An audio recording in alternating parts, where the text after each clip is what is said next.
Hello, I'm Jeff Johnston, host of the Living Undeterred podcast, and today we have another exciting guest, Kat Marriott from the wonderful state of Ohio. And Kat and I have talked a few times, and I'm really excited to have her share her story and her perspective and some of the advocacy she's doing with some of the same things I'm interested in. So with that, Kat, welcome to the show. How are you? I am just fine, and thank you. Thank you for having me. Yeah, I appreciate it. I think you and I hooked up on LinkedIn, which is kind of where I meet every human today. I don't know if it's because COVID has kind of locked us in for a little while, and we found social media is the best way to reach out to people. But, your situation is very similar to my situation as well. You lost a loved one. Why don't you tell us a little bit about Sarah and what happened and kind of why that's put you in a position that you're at today with what you're doing? Sure. So, my sister, back in about 2006, was diagnosed with an autoimmune disease called dermatomyositis, and it's a relatively rare autoimmune disease, and it causes chronic pain. And she had a lot of issues, but one of them being chronic pain. And over the course of the years, was put on different medications, and had some issues. And then in about 2009, after a series of hospitalizations, she was placed on high dose opioids for managing her chronic pain. My sister, she struggled with a lot of issues, not just her autoimmune disease, but after being placed on the prescription opioids, things started to change slowly but surely. And then in about 2012, things really started to fall apart.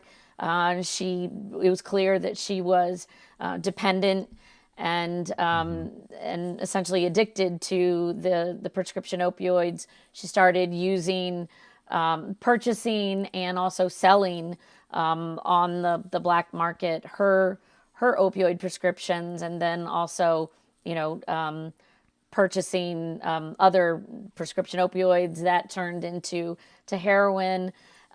Things really fell apart, and she overdosed numerous times. But then in 2016, after a period of incarceration, she overdosed and she passed away. At the time, it was hard to tell whether it was intentional or accidental, but living in Southern Ohio, this was really the height of when fentanyl was just Right. infiltrating the opioid and the heroin market. And Ohio in general, but especially Southern Ohio, was experiencing a huge number of overdoses and deaths at the time. We didn't know a whole lot about fentanyl. Of course, we know Right. so much more about it now, but that was really the height of what when fentanyl first came on the scene. I am a scientist by training, and I have spent many years in the world of public health, primarily infectious diseases, but over the course of the years have run numerous organizations on the public health side of science. Oops. But in 2011, I had the opportunity to join PROP, Healthcare Professionals for Responsible Opioid Prescribing. And as the executive director, I serve running the kind of the day-to-day operations of the organization, and have combined my professional skills with my personal passion for addressing the opioid epidemic. Prior to joining PROP, I was involved, I would say, in some, I would say minor, or I would say, small scale advocacy. Right. Had joined and had raised money for a handful of charities, helped out with some local 5Ks to raise money for some charities. But it had really been on a very small, limited scale. But when I came to PROP, it really opened the door for me in terms of advocacy and education. And I Right. was, both professionally and personally really gratified to step into that position and be able to not only put my skills to good use, but also to put allowed me to share what had happened to my sister and our family, Right. and turn that into a positive situation where, prior to that, it was difficult to find any, I want to say, silver linings in Yeah. the situation, and what our family had been through. So I mean, that's hearing where your I am now. story, it just goes, well, first of all, my condolences to your sister Sarah, because it sounds very similar to what we went through with Seth. About a 6, 7 year issue with Adderall, starting with Adderall, and kind of like way Sarah started with her opioid. Seth was prescribed it for attention deficit, and then the abuse came, and then the experimenting with other drugs, and then ultimately heroin with fentanyl. And I go back and I look at like the movie Dope Sick, and some of the scenes in Dope Sick were really hard for me to watch. Although Dope Sick was made, prior to Seth died in 16, what Sarah was in 17, you said, right? It's 2016 actually, so the same Yeah. same So year. 2016. So they both died in the same year. And it is, you're right. The emphasis on fentanyl is substantially more a bigger spotlight on it right now, which is certainly what we need. But you know your advocacy and what you do, how much of your time is spent on what I call the demand side, on the why behind the reasons people use drugs or they abuse drugs, versus a lot of people are more interested in the supply side, going after big pharma, going after the drug cartels. You're involved with the responsible prescription opioid prescriptions. Is that kind of more on the supply side you're thinking? Because I saw a study the other day where they said since 2011, 50% of the opioid prescriptions have dropped from doctors, yet deaths are up 100%. So I think it's naive for a society to think, well, it didn't work with prohibition. First of all, if we reduce the supply, logic says, well, we ought to have a correlating reduction in deaths. But it seems like just the absolute opposite is happening. So can you highlight on that or explain your thoughts on why this dynamic seems to be so perplexing, at least to me? Sure. So it is true, unfortunately, that prescriptions have dropped, and we have, I would say, returned to a more rational and reasonable, if not certainly not necessarily completely, but have definitely reversed a lot of the trends in the prescribing practices. It it all, I mean, opioids have been around really since civilization essentially began, at least Western Right. civilization. Right. So there's nothing new Right. about opioids. They've been a known narcotic for many centuries. But in Right. the late 90s or the early 2000s, something changed in the way that physicians looked at pain, treatment of patients for pain, and their prescribing practices. And document after document after document has shown without a doubt that the vast majority of this was directly due to the influence that that pharma and a handful of large pharmaceutical companies had on influencing physicians in how they prescribed and what they prescribed. So that started, if you will, the train of exposing our society to more and more opioids. And prior to that, overdoses and addiction, it wasn't entirely limited to, but it was really limited to a fairly small, I want to say a smaller subset of the population. And these were individuals that were primarily using strictly heroin, abusing prescription medications, although it happened. It wasn't as rampant as it is today. So when these these changes happened in the prescribing practices and was influenced by pharma, it really opened the barn doors, if you will, to exposing the entire society and elements of the society that under normal circumstances would have never have been exposed to opioids, certainly not, the individual, communities and populations. And closing that barn door is an immensely difficult situation, or a very difficult problem to solve.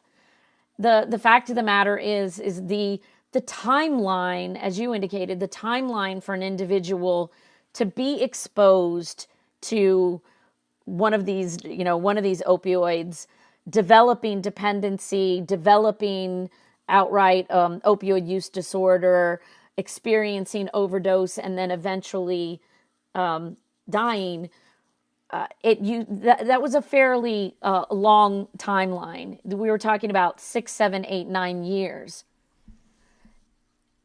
The advent of illicit fentanyl coming into the system has shortened that timeline, and we have individuals that are dying of overdose literally from the first time that they are ever exposed and they are ever trying opioids for the first time. So there is no doubt that that illicit fentanyl has changed the landscape of the opioid epidemic, undeniably. But the fact of the matter is that it was the irresponsible... you used to get a second chance or a third chance. Yeah. But it was the irresponsible prescribing practices that exposed our society to opioids in general. There are so many, especially young people, that never ever would have been either really had access to or even wanted to have access to fentanyl today, had they not been exposed to or known about the the potential joys of experiencing a high from an opioid that started years and years ago. What I'm seeing in specifically the fentanyl space, I'm on a lot of Facebook chat rooms, I guess you call them. And man, there's a lot of dissension in, first of all, is it an overdose or is it poisoning? There's people that just are spending an enormous amount of time, trying, and I know that everybody in these rooms have lost a loved one like I did and you did.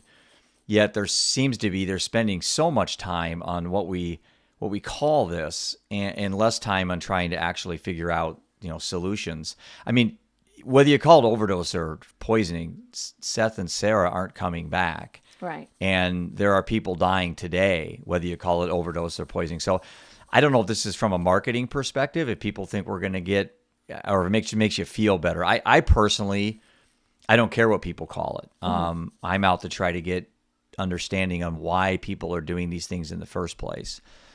And if you talk about, again, the new paradigm shift, which is the other thing I see a lot of emphasis on, you're exactly right, Kat. He used to be a kid could take Percocet, Xanax, take something, Benadryl, whatever it's going to be, over the counter or prescription. And it was pretty safe bet they were going to wake up the next morning. I mean, 99% chance. Now, 42%, I think, of the pills on the market are illicit, or at least have traces of fentanyl enough that can potentially kill a human. So we went from the stigma with addicts and abusers, almost some people saying, well, they deserved it or they knew what they were doing, to now you get the 4-point, football quarterback that's never done drugs dying. And now everybody's all excited about talking about this. And it's like, to me, it's like, I understand that a lot of people that don't understand this will stigmatize those that are struggling, but they're human beings. They're not, they don't deserve to die any more than anyone else or any less. And I get a little frustrated when I see now this shift into, well, my son was an All-American son and he shouldn't have died. And then I want to finish the sentence by saying, well, so you're saying my son wasn't and he deserved to die? It's almost, to me, again, I'm coming from a different lens. And I wish we just need to look at this as one problem that's affecting all different types of people, all colors, all economic demographics, all, doesn't matter what it is. But it seems like, to me, I'm seeing these little tribes forming. And I am personally losing a little bit of luster to be part of some of these groups because I don't feel like they're productive for me. So I'm trying to, that's one of the reasons why we did the tour coming up here in 8 weeks, I think. We're going around the country. We're going to where the abusers are, where the addicts are, where the people are having the problems. We are going in an RV. We're going to come up with solutions. And I think that's kind of my segue into my next question. How do you think we move the needle with these issues? How do we look back in 10 years? I mean, what has to happen 10 years from now for Kat to look back to say, hey, we made progress? So I think, I personally think that we are making progress right now. I do. The statistics, unfortunately, don't necessarily Wouldn't show agree, that. yeah. But think about how prevalent this issue is just in the common societal vernacular. That the fact that you and I are talking about Right. it, and that we're having this podcast, and that you can turn on, the TV and watch a documentary, or that you can turn on and, watch a movie where it's talking and it's showing so freely and so openly and honestly the issue of the opioid epidemic. And it's not in a, not, sometimes it is, but most of the time it's not in a negative and stigmatized way, such that your son and my sister's portrayed as this, this dirty drug addict that, died in a back alley because they had been, Right. Shooting heroin for, Yeah. for half their life. That is not Right. the reality of what is happening. But the fact that we are so openly and honestly talking about it, and we are changing the vocabulary around addiction, around dependency, around opioid use disorder, around recovery, that we are changing the vocabulary about it literally on a daily basis. I mean, there used to be a time where there were certain labels assigned to people and to just, to abuse and these disorders. There's been this lifelong debate as, is it a choice? Is addiction a choice? Is it a disease? And I'm kind of with you. It's that I don't, I don't care about the definition so much as, how do we solve it? How do we change it? But one of the things that we talked about a lot the first time that we sat down and had a conversation was this idea that there was a point in time where we honestly felt like we had to be quiet about what was happening to our own loved ones, that we couldn't share that. Whether it was a Right. disease or a choice, we felt that we couldn't. I know that I certainly did. That it's a dirty little secret, and I don't want to talk about it, because if I talk about it, then that dirty little secret, that family secret is going to get out, and someone's going to look That's negatively got to change. upon us, and certainly upon our loved ones that were suffering from this. That is changing. That is changing literally on a daily basis. Yeah. We are It has learning. to. We are learning so much. And for me, it's all about the science. It's all about the evidence. There are more and more studies coming out every single day, not only that demonstrate what are the real risks and what are the real damages that opioids do to the brain, to the body, and how do we avoid those, but situations, research studies where we're showing beyond a shadow of a doubt that these common procedures that you and I and so many, Right. millions and millions of people have undergone, not only can the vast majority of them, these can be treated without opioids at all, or at the very least with a much Absolutely. more rational prescribing practices. You don't need to send somebody home from, knee surgery with 30 days worth of OxyContin. 3 to 5 That's days exactly is what happened to me. I had knee absolutely- surgery and I got a whole bottle. Yeah. So did my husband. Yep.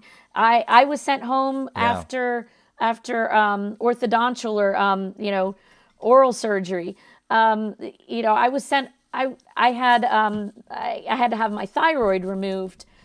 I was sent home with opioids from that. I didn't experience really any excruciating pain Right. from that procedure, but yet I was given a prescription. I didn't fill it, but I was given a prescription of about 10 days worth of opioids for that, just in case.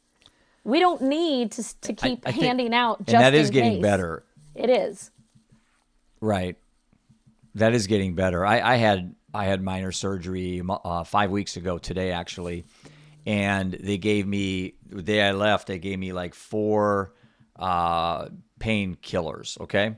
My dad's a retired doctor, so I immediately sent him a picture of the label, and I said, "Hey, Dad, what is this?" And he said, "Oh, it's just basically Tylenol, extra strength Tylenol on steroids. It's not." Basically, he said it wasn't anything addictive. Yeah. So, but they gave me a prescription though. They gave, on top of the 4 or 5 pills for like 4 nights I could use if I wasn't sleeping well. They gave me a prescription for the same thing. Well, I went in and got that prescription, and it was like 30 pills. Actually, it was 25. And I'm like thinking to myself, okay, that's 25 days. He told me that this thing would be done in about a week. And I'm not criticizing my physician at all. Trust me. Anyway, I'm just explaining the facts to the situation. But what I did is I just took those pills and I got rid of them. I asked my dad for help and I got rid of them. But yeah, I think it's better. I think, like I said, that study that came out from 11 to 21, that 50% of the opioid prescriptions had dropped. So that's true. good news. That's true. Let me throw another conversation. Let me throw a conversation at you, and let's talk a little bit about. I know we talked about this last time, but there seems to be even President Biden in his address to the nation last night mentioned the words harm reduction. Mm-hmm. I mean, those came out of his mouth. A couple of years ago, that would have been taboo, safe syringe sites, fentanyl test strips, all these things that would give maybe somebody who is struggling an extra day to live. I just wanted to see what your thoughts were on whether that is a viable option to get these numbers to start moving in another direction. And maybe explain what your definition of harm reduction is. Sure. No, absolutely. First of all, to say I absolutely support and believe that. Listen, when it comes to the opioid epidemic, we literally have to, I believe, use, every tool in the box, every resource possible in order to address it from I agree. every angle.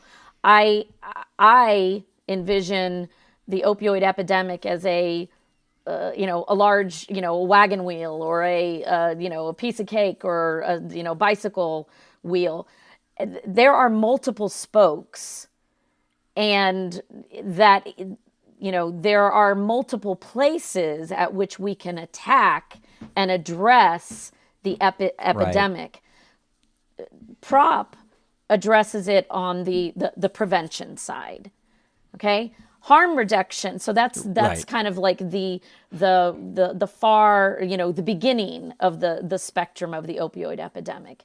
Harm reduction is about addressing the opposite end. So these are individuals, addressing the needs and the risks, really, associated with the opposite end. These are either individuals that are already addicted or are Mm-hmm. using illicit drugs for whatever reason. They may or may not be, fully addicted, but one way or Mm-hmm. the other, they're on the opposite end of the spectrum of the epidemic.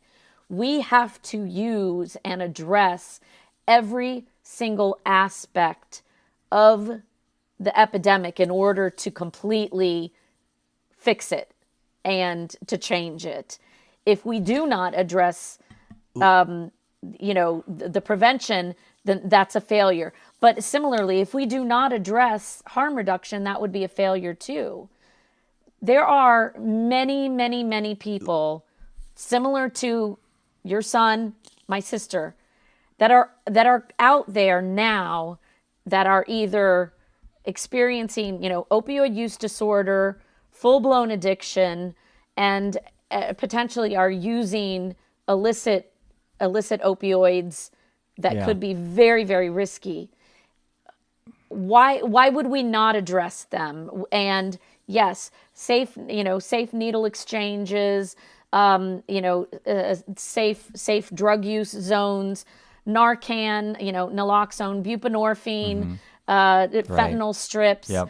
All of these things are all tools that we need to use in order to address the problem, the issue at hand. And Prop is 100% Let me supportive yeah, of all of those tools. let me step back a minute and kind of peel back the layers and go back to the analogy you used with a wheel, okay? Because I use this often. One of my concerns I have in what we are doing as a society is, in a way, we're almost playing a giant game of whack-a-mole, Yeah. where we hammer something down. Let's say fentanyl or opioids, and boom, boom. And over here we have alcoholism, suicide ideation. We have, childhood trauma, and then that pops up, and we pound that down, and all of a sudden opioids come back up, and it's like there's what I think of to me for the wheel would be mental health. It's like the Oh, yeah. wheel is mental health, and each spoke is trauma, grief, alcohol, drug addiction, sex abuse, gambling addiction, food addiction. Those are like the spokes in the wheel. So one of the reasons why the tour that we are going on in 8 weeks is the Living Undeterred U.S. Tour, a mental health initiative, was initially I was going to do opioid awareness tour. That was my original idea, but I thought I was really limiting myself because as I'm going out raising awareness to fentanyl and everything else, I started thinking, well, my wife didn't die of fentanyl. She died of alcohol abuse. So why would I just spend my life journey trying to get people to be aware of fentanyl when my wife had a mental health issue and losing a child magnified her grief, and she thought alcohol was so she never had the opioid addiction issue. So I think for me personally, and I know everybody's going to approach this, everyone's got a different dog in the hunt, let's say. But for me, it's a mental health issue. It's a mental health initiative. And I don't want to deflect from the the desire to focus heavily in fentanyl. But my fear is, let's say we fix the fentanyl problem. Well, then all those people that bet all their energy on fentanyl, where are they going to go to? They're going to gravitate to the next opioid that's out there, the next illicit, addition to these issues. And so I think the mental health initiative thing is really where we can make the biggest difference. But certainly we have to, watch the borders. We have to be able to test these drugs and make sure that people at least have an option. I heard one person say, well, they're going to do it anyway. Yeah, but who are we to who made us God and jury and king for the day to make that decision? Maybe we let this substance abuser decide, Well, addiction and abuse of substances that give us an altered state or an altered feeling. I mean, that has literally been around since the dawn of man. I don't know what the first substance was, but surely even prior to, I would say, Western civilization, people were identifying different plant substances that gave them funny, strange feelings.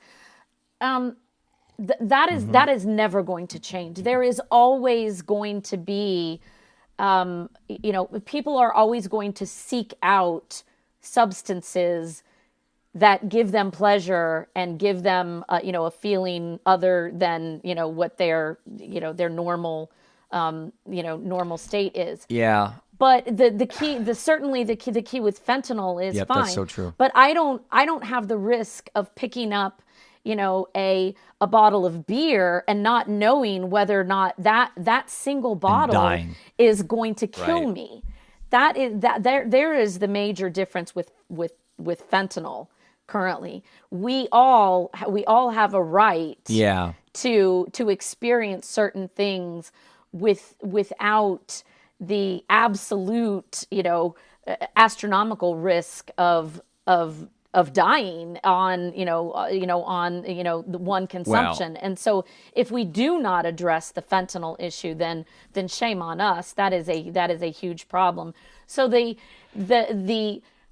the short term, the minimum that we can do is, if we cannot eliminate fentanyl from, our society and from the system entirely, the minimum that we can do is give individuals a tool in order to identify whether or not the substance that they're about to take is potentially lethal or not. That would be the minimum.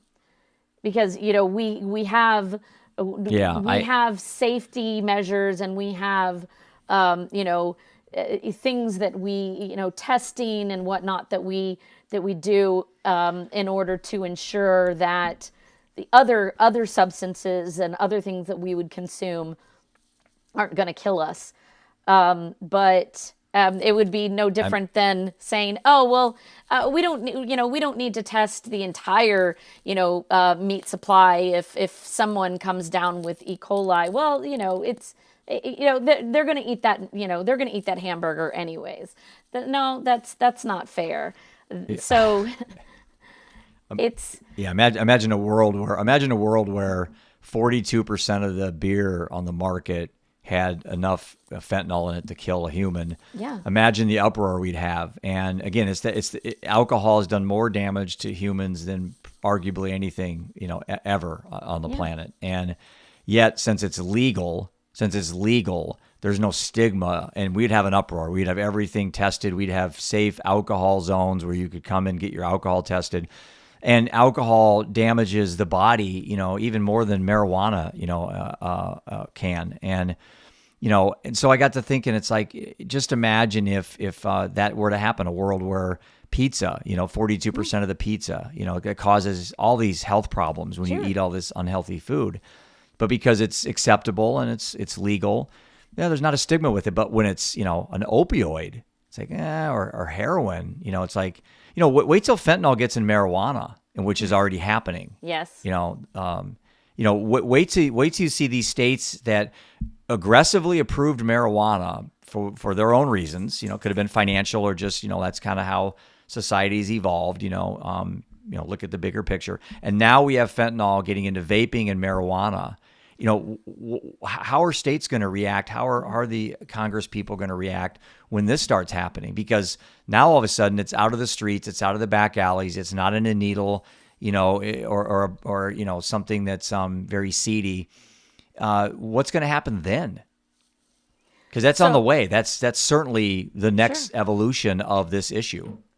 And fentanyl is starting to find its way into many other illicit drugs. It's not just heroin, and it started literally with really cocaine too now. Right, yeah. but it started being cut into heroin, and then then the market that is coming on now, or that has been so rampant somewhat recently, is fake prescription pills that, they look like the real controlled and regulated product, but are just completely in some cases nearly 100% fentanyl.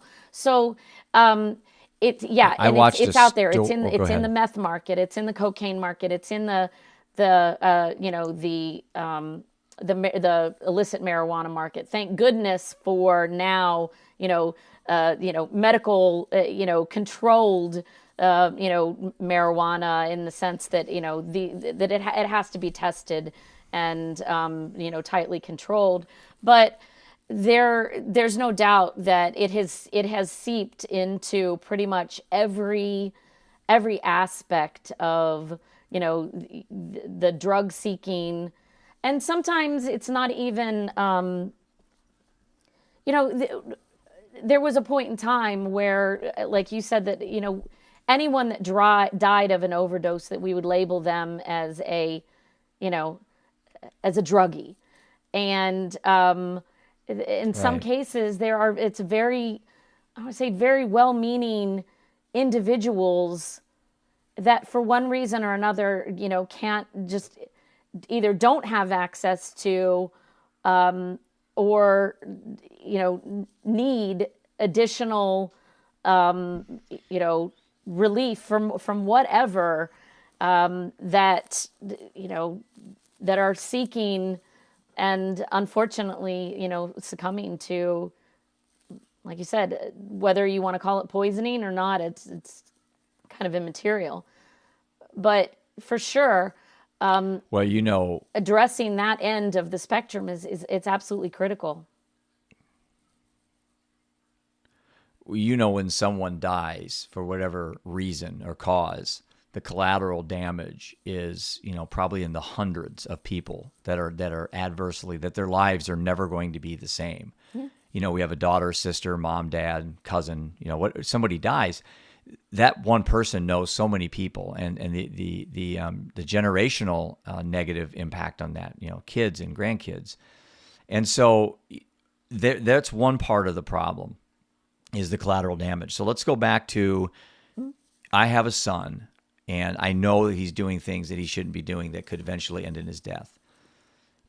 Here's what I want to ask you, your thoughts on this and how we can help parents through this, because I think it's real important. Anyone watching this, they feel sorry for what you and I went through, but then they go back to their own situation and they're wanting to know, okay, so what do I do? Right. What do I do? So if it's painfully obvious that the only real thing we have as humans is our time and our energy, that's all we really have. And if I spend all that in trying to save somebody else that does not want to be saved at this point, what's my obligation to continue doing that? And I struggled with that with Seth, and we kicked him out of the house. He got out of prison. I wouldn't let him move in. He died within 6 months. He died within 60 days after he got out of prison because of my decision, not to let him move in, because my 2 boys and my wife at the time. So do we have an obligation?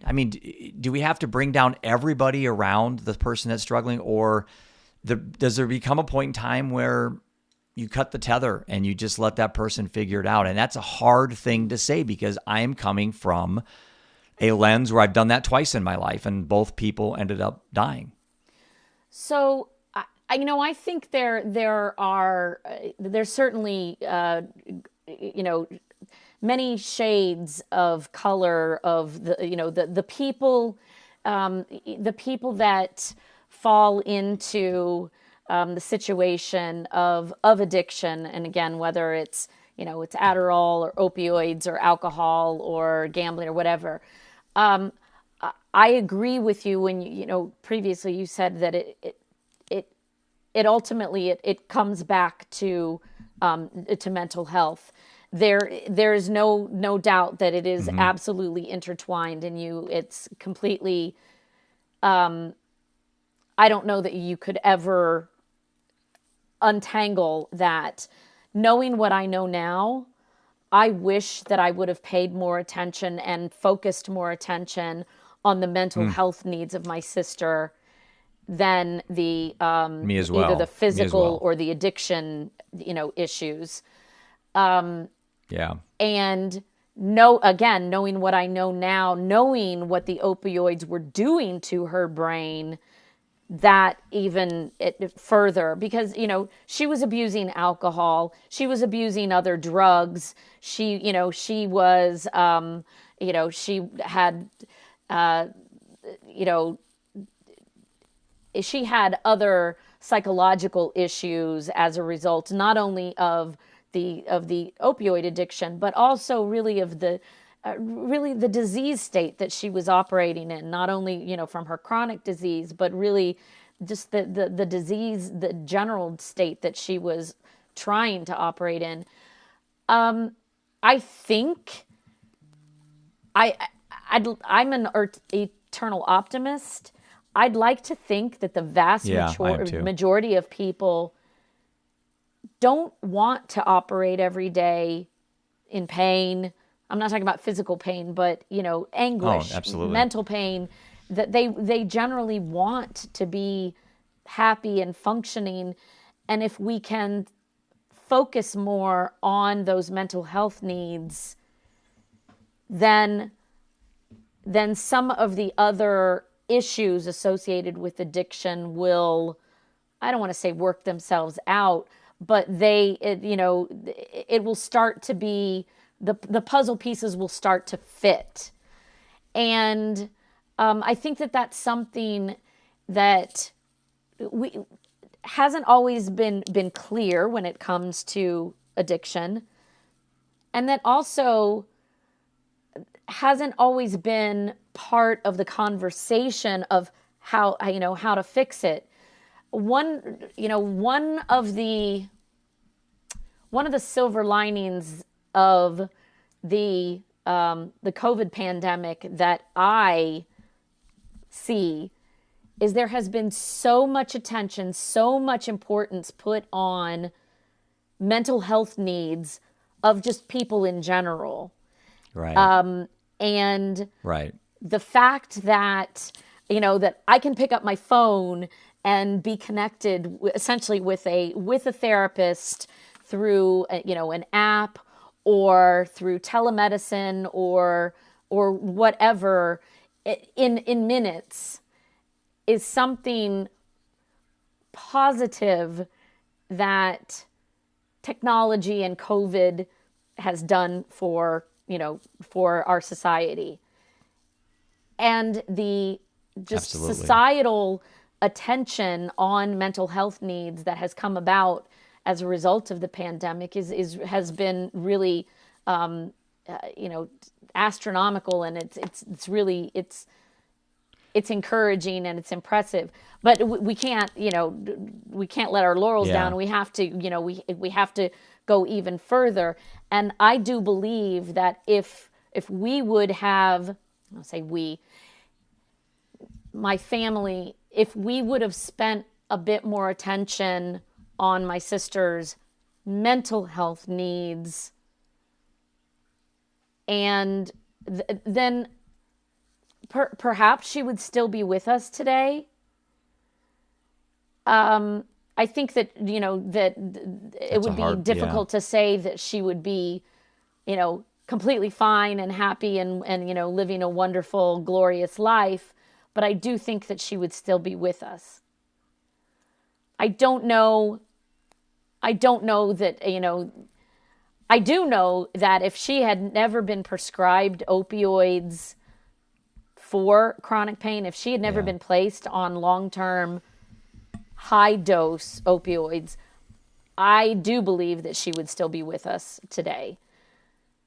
But she had a whole lot of other problems as well. And if we don't address all of those aspects, all of those spokes of the wheel, then you're right. Then we won't. We will not solve the problem for everyone.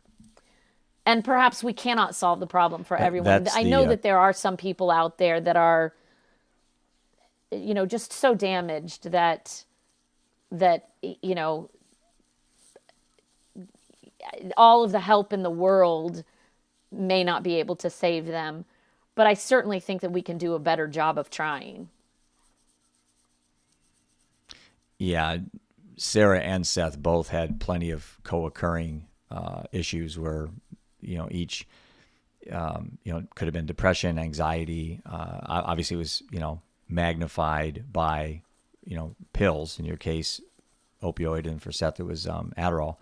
But, going back to the mental health thing, I think that's the sweet spot where if we really want to get this thing to change and get these numbers to start going in the other direction. I mean, you look at the suicide rates, things like that. It's just, it's incredible that we had, I think I saw a stat that said 800,000 humans died last year to suicide in the world.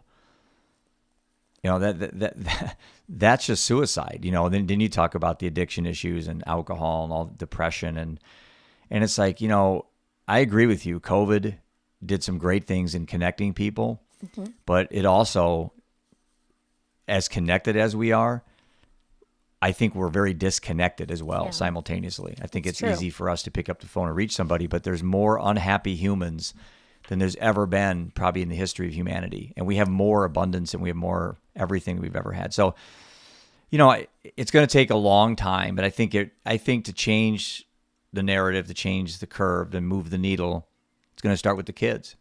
Sure. I think for me to get a 40-year-old housewife to stop drinking 3 bottles of Cabernet a night that's been doing it for 15 years, that has issues that went back to childhood, I'm not really sure that's a place where I want to spend my time. I just don't know if I'm going to be productive to society. I'm certainly not a clinician. I don't have the medical background to help somebody with that. But I think I can get to kids. I think I can talk to those 12, 13, 14-year-old kids and talk about choices preceding consequences and talk about roads going down. Every decision you make is a fork in the road. And I think the easiest way, it sounds very antiquated and it sounds so simple, but the easiest way to quit something is to never start. And sometimes, Occam's razor says simply the easiest solution is often the correct one or the most obvious solution. And if we just go back to kids and just present these things as really not manifesting into these, really difficult choices, there's a fork in the road. You decide to vape, then what's next, Right. and maybe present using my story and Sarah's story.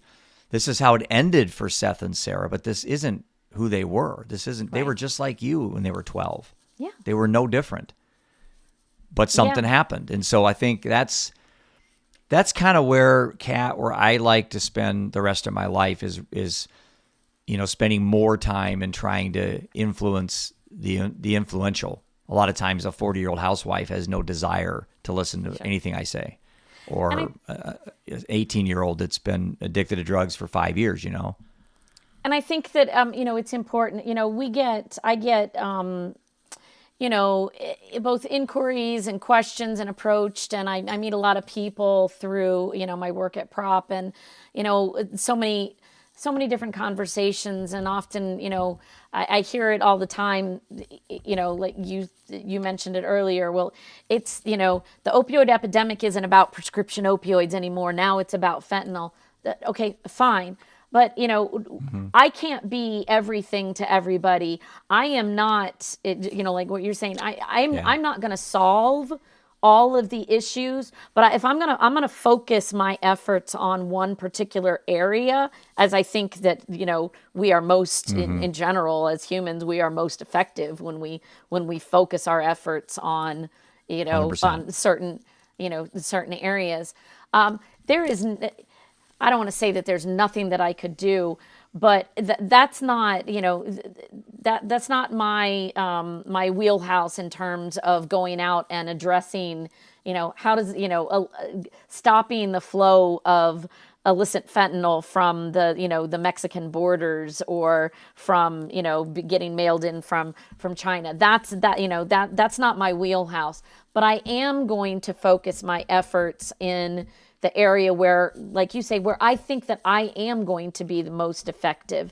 And using my sister's story and talking about what we know about the real science, not only of opioids, but of the use of opioids in acute and chronic pain relief, that is a wheelhouse that I am comfortable, operating in, and that is where I choose to focus.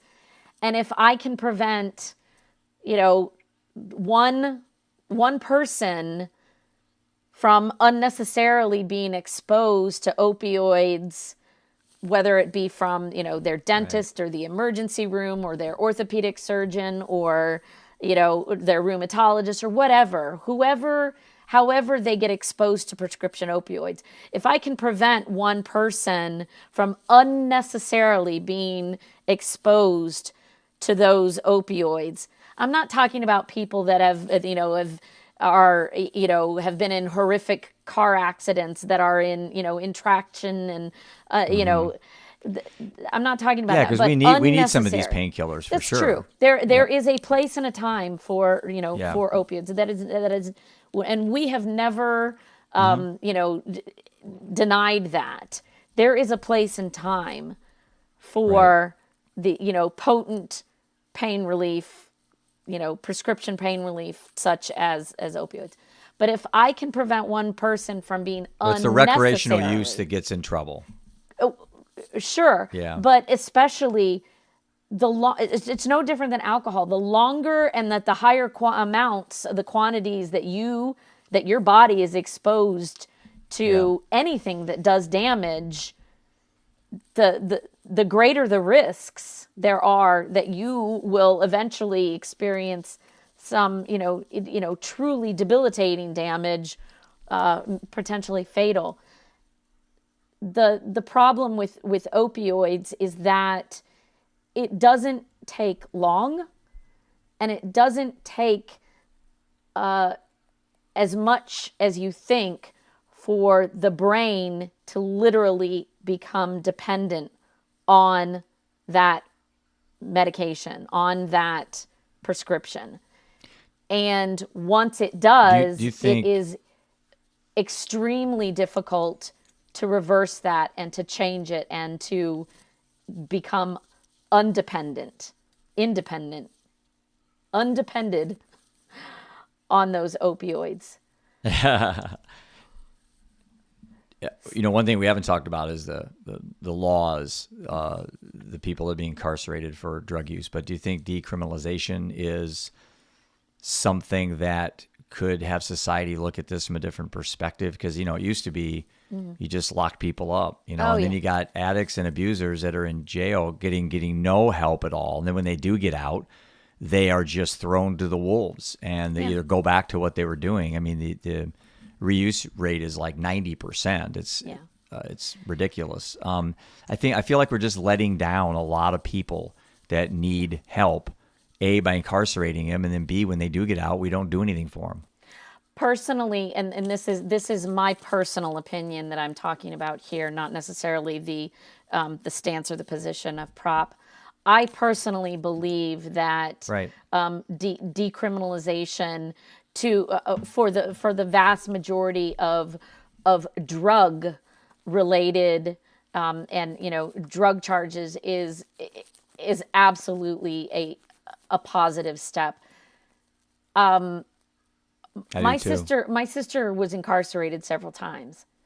She was never incarcerated for possessing drugs, or Yep, me too. being high, or you know Right, she was never incarcerated for the drugs specifically. She was incarcerated for the bad right. choices that she made, either seeking Yeah, drugs or exactly. being on drugs. Yep. So Same as Seth.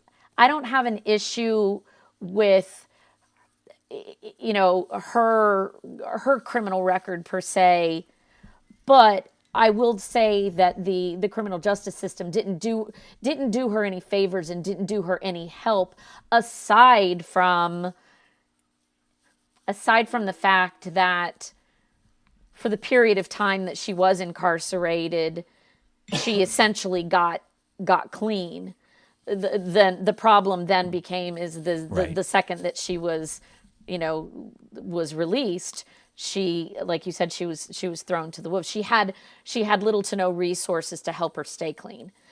And And that you're is so that is very the much statement. Oh, go ahead. Sorry.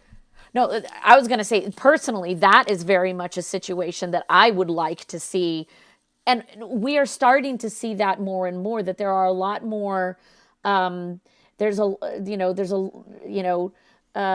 prisons and criminal justice systems where they are actively treating inmates, giving them. It used to be that inmates had no access to any opioid use disorder drugs, buprenorphine or Suboxone or anything. It used to be that inmates had no Methadone. Yeah. access. That's changing.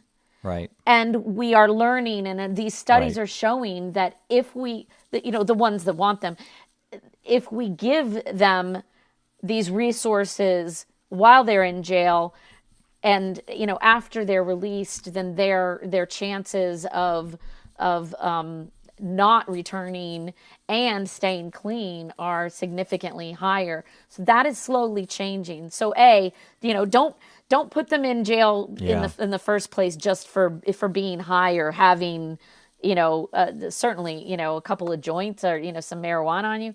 That no. Yeah. But Right.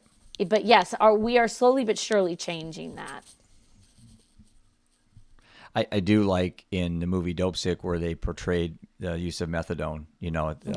Michael Keaton's character was taking methadone, and then he talked about how it was hard for him to get his license because he was taking an opioid to help get off an opioid. Yeah. And I think a lot of people need to be aware that that is a bridge. It's not an answer. It's a bridge to get someone to a clean life.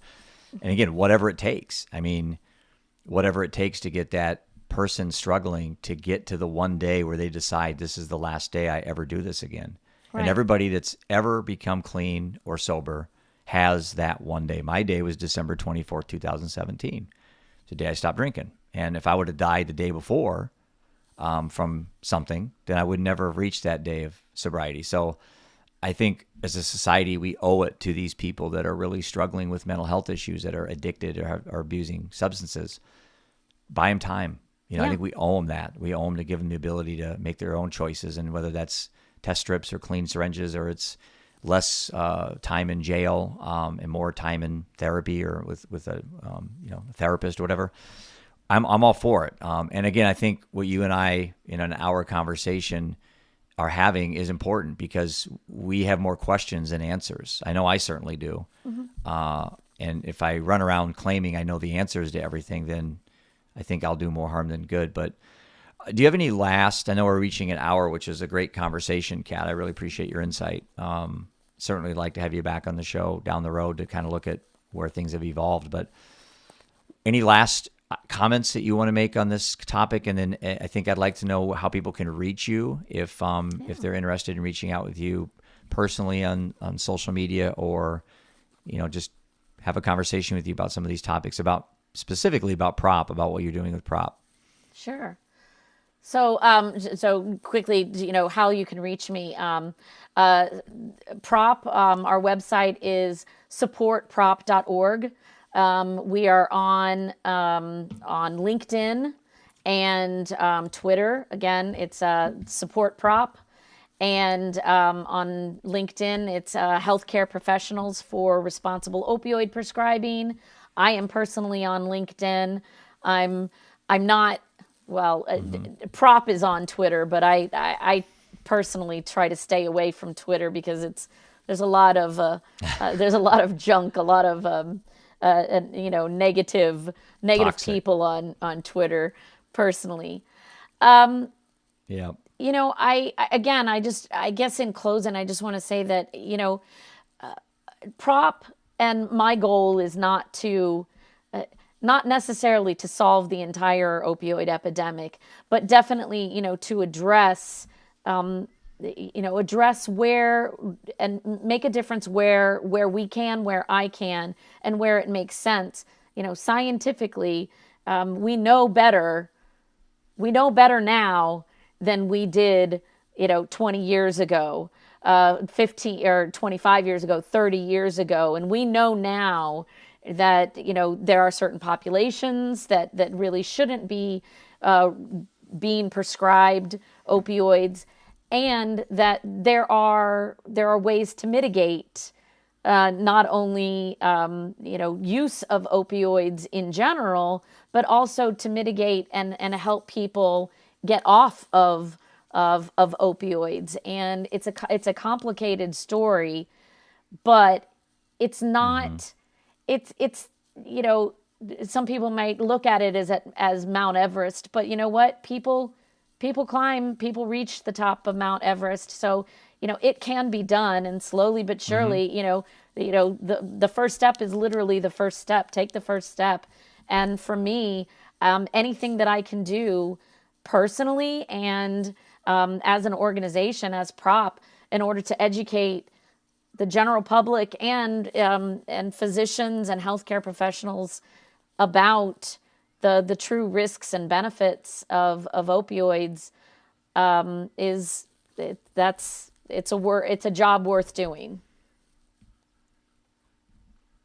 Well, certainly Sarah and Seth and all the others that have been lost to all these issues are grateful and proud of what we're doing. And so that keeps me going, at least.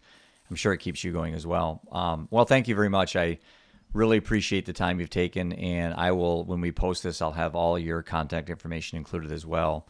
And I end every show with telling every guest, and I don't know if I should say this anymore because I think you're doing this anyway, but keep doing what you're doing. I admire your advocacy, and always live undeterred. Thank you very much for being on the show. You're very welcome, and thank you.